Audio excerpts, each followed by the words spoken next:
Welcome to another episode of the weighing room with the winners enclosure, and just the two of us this weekend, myself and Paul, to go around the world with racing from Kelso, Newbury, and Meydan.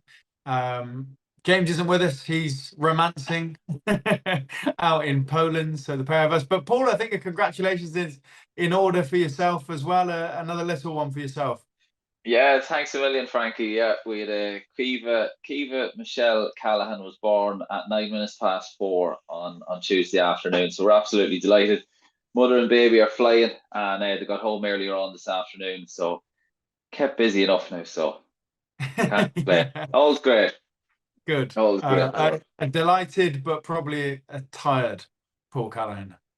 Yeah, tired enough. Like we have a 2.5-year-old as well, and an almost 16-year-old. So yeah, the 16-year-old's easy enough to manage. He can kind of fend for himself, but little Mairead there now, she'll keep you on her toes.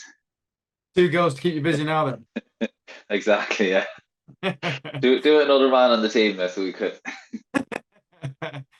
Good man. Right. Well, like I said, we got racing from Scotland, from England, and from Meydan.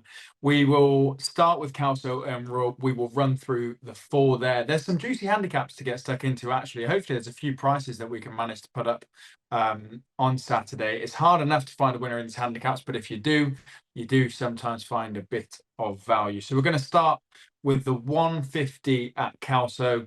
2 miles 5 handicap hurdle. It's a class 2. Coral Blue tops the market just about with Prairie Wolf. Yukon Falls, a couple in here, all with chances as the betting suggests. Who do you fancy, Paul? Yeah, like you said, Frankie, plenty in with chances here. I've gone with Limerick Leader, whose sole success came in a novice hurdle over 2 miles at this meeting last year. Since then, he's been comfortably held in two starts over fences. He ran well to finish second over the extended 2.5 miles at Ayr last time out. That was back over hurdles. Cheek pieces go on for the first time. And I think Limerick Leader, he ought to be on the premises once again for the Rose Dobbin team and jockey Craig Nicholl.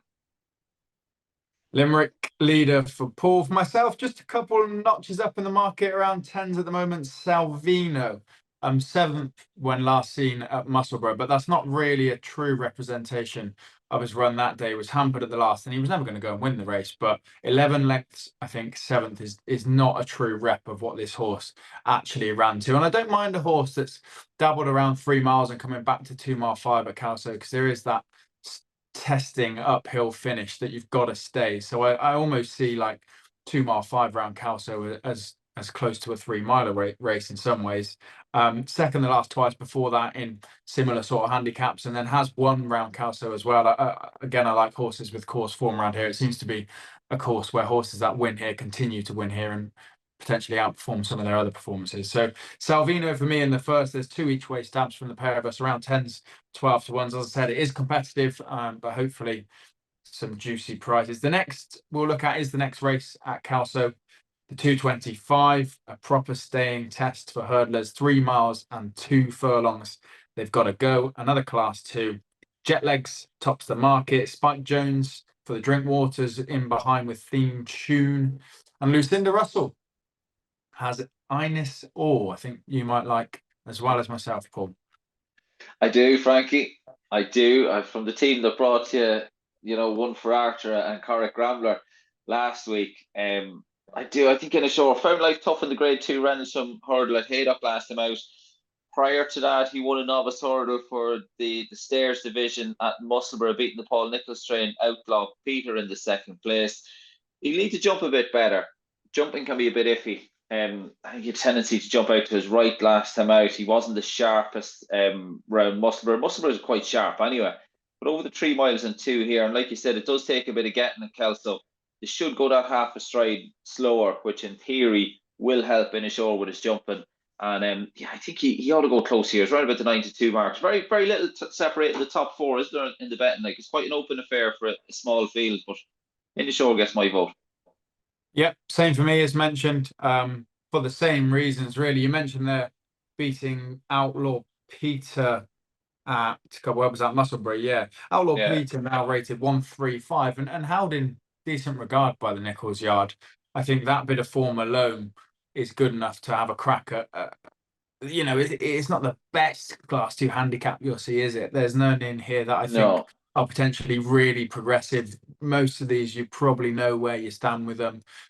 This Inosaur is probably the horse that you'd expect the most progression from, and if you kind of cancel the last run or ignore the last run somewhat, has shown talent early enough on to suggest could be winning this, because I don't think it's the talentedest of field. So Inosaur for the pair of us, and each way bet in a small field, or maybe 9 to 2, maybe short on the day. You might just want to take one at a bit of a price. But Inosaur and Lucinda Russell in the second at Kelso.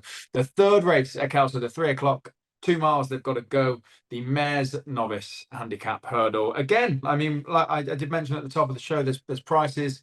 There's not really a clear favourite throughout the market, or throughout the card at Kelso. There's lots of competitive handicaps.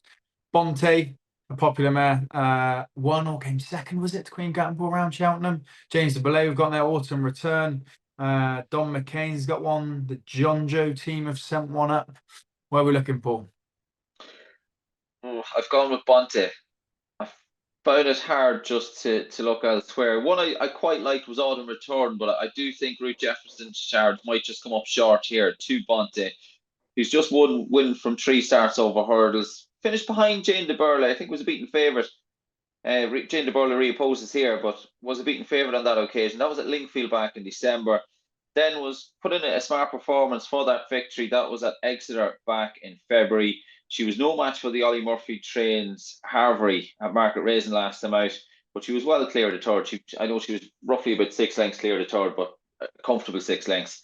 Chickpeas is going here for the first time, and I think Bonte, as the price reflects, ought to be there for the trainer jockey combination of Fergal O'Brien and Paddy Brennan.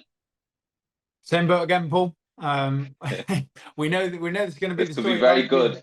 Yeah, it could be a very, very good week for the weighing room, or a disappointing one. We sometimes send our picks in before we jump on the podcast, and I've had a quick look at Paul's, and I know we're in the same boat for some. So fingers crossed that it goes right for us. But yeah, Bonte as well. I mean, she's a mare I've been a fan of since seeing her at Cheltenham. She expressed a bit of talent there, and like you said, was beaten and not necessarily a match for the Ollie Murphy trained Hervari as it last time out, but he didn't, or she sorry, did manage to nick a few lengths, and Bonte finished her race well when asked, just was never really going to go and catch that leader. And I think, a marker 110 here in a handicap is potentially quite generous. She won easy enough the time before. She looks at it, if anything, just a little bit tricky when she hit the front. She idled a bit out in front and maybe was Yeah. ridden a bit calmer the next time out. And then that Havari, like I said, nicked a few lengths and was probably too far to go and make that gap, but was clear of third and finished the race well. So I think she's definitely got the talent to win a race like this, especially off a marker 110. So you'd hope to see her put it all together and jump a few a bit smoother, but I do like the way she finishes her race when asked. So a favourite for the pair of us in Bonte. One more race at Kelso, the 3:35, so the fourth race on the card, 3 mile 2 handicap chase. This should be tough. Half shot finished in that thriller last time out by a nose. I think if you were on half shot that day, you'd have been disappointed to get beat. I think this is quite a good little race, Paul. Who do you like in this? Yeah, you say quite tough, Frankie, but I think I could Oh, be you like hovering on one? that. Yeah, I think I could be hovering on that territory here. I quite like the John McConnell train Clongyle Way, who ran well to finish second in the Scottish Borders National on his previous visit to Kelso. That was back in December. He's only had the one run since then. That was in a cross-country race at Punchestown back in February, where he finished 4th out of 20. The fact that he's only had that one run since he's been to Kelso would make me believe that this has possibly been a plan hatched back in December. The McConnell team are flying. He's a Cheltenham Festival winning trainer. And also the fact that John McConnell is now, his partner is Amy Krug, who's daughter of Midland trainer Andy Krug. So you might just see, Amy know the northern tracks, as with John. He had quite a number of runners in the north and what have you prior to teaming up with Amy. But Amy be well used to the northern tracks, and I reckon this is a plan hatched back in December. And as I said, we could be on that territory here. Peter Kavanagh claims a valuable £5 off 10 stone 6. And yeah, Clongalway, I think he'll take the beat. There we are. Paul's put up a nap. I'm going to put up two different ones. Why not? So we do have some things to disagree about. I wouldn't have the strongest shout in here. I just thought a few things worth flagging up. One is Hill 16, last seen 7th in the beach. Is not the worst form in the world, but last twice at Kelso, I'm just making sure I got these numbers right. Was 3rd and 2nd. The last twice at Kelso. The horse is finishing in front. Sounds Russian, rated 161. I right rated 153, and Nutswell rated 149. Now they were in handicap, so Hill 16 was obviously getting weight from these horses, but not bucket loads. And they're very decent horses, and they were decent enough handicaps. And I wonder, will class just prevail here for Hill 16 if he can run to that sort of form? Yes, he's got to carry 11 stone 10, but I think that's two solid performances around Kelso. So I wouldn't put you off a bet on Hill 16. And then Half Shot, the horse I mentioned, somehow finishing second last time at Kelso, stayed on really strongly.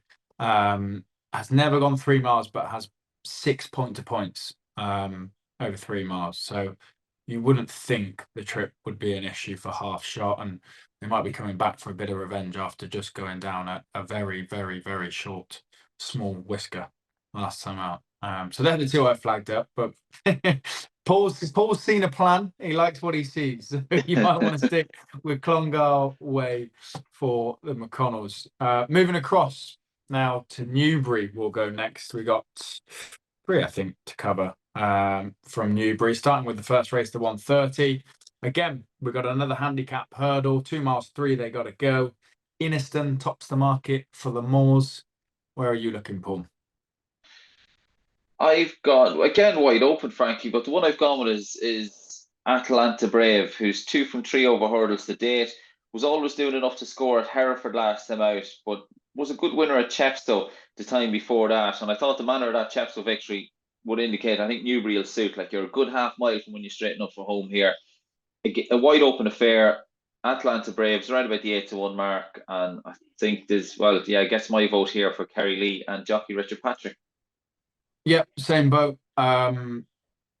Looks, you watch those last 2 runs back, and I think probably that. I mean, there's a couple of these coming in off the back of a win, but it was the horse that stood out to me the most that you'd expect some more improvement from coming into a handicap. So Atlanta Brave as well got my vote. It is worth mentioning the 5 that Angus Chalida takes off Toothless. I've mentioned a lot of horses as we've gone through this. I noticed that are carrying sort of top weight, but that £5 could be very, very valuable. And in a field where, a couple of these are rated, there's a couple carrying at, 11, 11, 11, 10.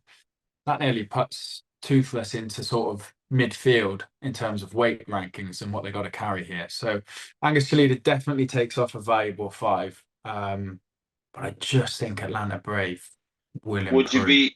Would you be worried That with Cobden's got one. on the flip side of that, with say Angus Chalida claiming the 5 that the Nichols team think that maybe off 128 might just be a struggle or not? Yeah, The you fact could that take that Cobden's not view. on. Yeah, you could take that view because Cobden rides artistic choice, which isn't even for Nichols. Yeah, I guess so. You Depends either what way you take look at it.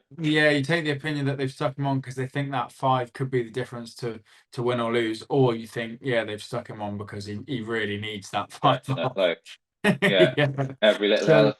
are you an optimist or a pessimist, I guess? Well, let's say more pessimistic because we both stuck up at Atlanta Brave, so we wouldn't want to be beat by Angus Chalida now. No, no, So yeah, definitely not.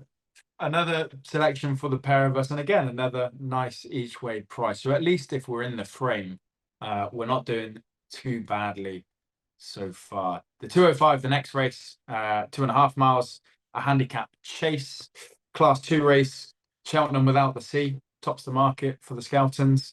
Again, a really competitive affair. 4-1 is the shortest price in here, and then you've got really 13-2 the rest almost, with a couple of bigger prices down the bottom, obviously. Paul, what have you plucked out in here? Yeah, there's question marks over a few of these. Like the form's a little hit or miss. The one that I've gone with is one that comes in here in good form on the back of a last amount success, and that is the Nigel Twiston Davis trained Super 6 who ran out a 15-length winner when last seen, has got a £9 hike for the handicapper for that victory. But I think even with those £9, if Super Six can back up that last time out success, can back up that run again, Super Six ought to be in the mix here. Around about the 6-1 mark, I still think represents a bit of value for Super Six. Yeah, it's an interesting one. Again, it depends what view you take. My selection is going to be Honor Dajonc, who beat Super Six last time out. And as you said, you could maybe go with Super Six on the fact that Super Six has improved past Honor Dajonc and will keep improving and is now the better horse. Or you could take the opinion that Honor Dajonc beat Super Six that day. When given weight away as well, I think actually comes into this race better off at the weights with Super Six because Honor Dajonc hasn't raced since. And maybe the handicapper had him right that day, and Honor Dajonc has still got that progression left to go in him as well, which we hopefully, in my opinion, will see on Saturday. So, yeah, two horses that have both raced against each other are along the similar form lines. Yours has come out since being beat by mine and been very impressive. I'm hoping that that form continues for Honor Dajonc as well coming into this race. So, Super Six for Paul and Honor Dajonc for David Noonan and Jane Williams for myself. The last one we'll look at Newbury, yes, is the third race, the 240. Again, 2.5 miles. And again, we've got a mare's novice handicap hurdle to look at. Where's the money, Paul? Again, wide open. Not a strong selection here. We got two from the Noel Feely Racing Syndicate, so they were hard to bypass. They But are. they do incredibly well and great fun as well. So, but the one I've gone with is the Mark Walford train, Ruby Island. The North well represented here. Mark, very much a capable amateur back in the day, making a good fist of the training game. And I've gone with Ruby Island, who very rarely runs a bad race. Has yet to finish out of the first 4 and 7 starts under rules. First time cheek pieces go on. Like I said, one of two strong representatives from the North. Jamie Hamilton takes them out. First time cheek pieces. It's Ruby Island for me. Yes, my vote too. Come on, we can't be far away. 7-1 that we both found. You know, some of these have got to be hitting the This frame, could haven't be. they? I hope so, or else we will just stop all. This will be brutal. Brutal weekend now if we don't. We'll get the There's going to sack. be no in between. No, I mean, like you said, you know, has not been far away or has been winning. And you go and watch her last race back. God, you'd have her winning the race about at 5 different points, and she just couldn't seem to take the last couple of hurdles and straighten up and be kept to her work. It was almost as if she was going and then it wasn't happening, then she was going again, it wasn't happening. You'd be spewing if you were back to the last day. But hopefully Jamie Hamilton can get a bit of a better tune out of her, probably be ridden a little bit close to the pace, because I think they did kick a little bit and was maybe caught a bit flat-footed and had to make up ground, which maybe made her make a hash of the last hurdle. These are all if, buts and maybes, but I just think it's another horse similar to Bonte, the other mare that we both liked. I think the talents there just all has to kind of come together, and it's another horse that has showed speed, has finished her race as well, just has made a bit of a hash of maybe the closing stages. So Ruby Island for myself as well, and the Mark Walford team. Right, we're over to Dubai. A different kettle of fish altogether. We're looking at the 3:10 at Meydan on Saturday. So that's 1 mile and 1 furlong, the Group 1 race that Lord North, I think, is a dual winner of. I don't know if he's won any more than that, but I think he's won the last 2 anyway. Doe Juice tops the market for the Japanese. Some other English representatives in there that you're probably more familiar names: Nation Pride, Master of the Seas, Real World. God, it's another tricky race to try and find a winner of, isn't it, Paul? What's your angle here? Yeah, I've gone with Lord North. Like you said, has the course form. Looked as good as ever when scoring at Lingfield last time out. Frankie Dettori's last hurrah here at the World Cup meeting. So you'd be hopeful that it's going to be a winning one. Nicely drawn in stall 3 and round about the 5-1 mark, I think, represents a bit of value for Lord North. Been sharing notes. No, Yeah. I agree. It looks a solid each way bet, this. Like you said, great course form, has won. I'm pretty sure it is the same race the last 2 years on the trot, and the last year took the same prep with going to Lingfield and actually came second last year at Lingfield and then went on to win here. This year looked as in good form as ever, I thought, when winning at Lingfield, and now we'll come here off the back of that. Probably just slightly bigger in the market than potentially he might be because of his age, being a 7-year-old, and there's younger horses coming through. Which would put me off if he hadn't ran to form. But that Lingfield run was as good as he's put together before on the all-weather. That suggests he's fit and well. A strike here a number of times before, as you mentioned, Frankie Dettori's book. There's just a lot of ticks in boxes, and you're getting an each-way price. So to me, it just looks a solid each-way bet. Maybe one of these younger horses will be slightly too good, the more progressive type, but each-way bet will do the job for me. It looks a solid each way bet, I think. The next is the race that follows, the 4 o'clock, 1.5 miles to race, the Shima Classic, another Group 1. Equinox tops the market, even money favourite. And then we've got a couple of each way prices, again, horses that are more familiar to English race fans: Mostadaf, Rebels Romance, and Westover, that ran that good race in the Derby. What do we like here? Yeah, well, look, there's plenty here. You'd imagine Mustadaf will have his followers. Westover as well. They'll be popular in the betting. I've gone with Rebels Romance, who was a winner of the Breeders' Cup Turf one last season. It's interesting that Connections have opted not to give him an outing before this, but you'd imagine he'd be well tuned for this. He won first time out last season as well, so fitness isn't an option. Connections love to have winners here, obviously, and Rebels Romance will be well tuned. And I don't think Rebels Romance will go off 6-1. Sure. There's a couple in here, or a number of these that are coming back from a bit of a break. Mostadaf's the one that's probably got the most recent run, is he, under his belt, racing in February. I'm going to Westover, the horse I mentioned. 2 great performances last year, one in the Derby, the Desert Crown one. You know, he could be one of the best 1.5 milers around, or one of the most exciting ones anyway this season to look forward to. And then back that up at the Curragh, and then didn't really put 2 great performances in at Ascot and over in France. But I think a winter off, a bit of a break. Hopefully, if that progression continues, those flashes of form we saw both in the Derby when finishing really, really strongly, and then backing that up at the Curragh, if running back to that sort of form and maybe even progressing onwards from there a little bit, then Westover for me gets my vote. And no better man on board than Ryan Moore.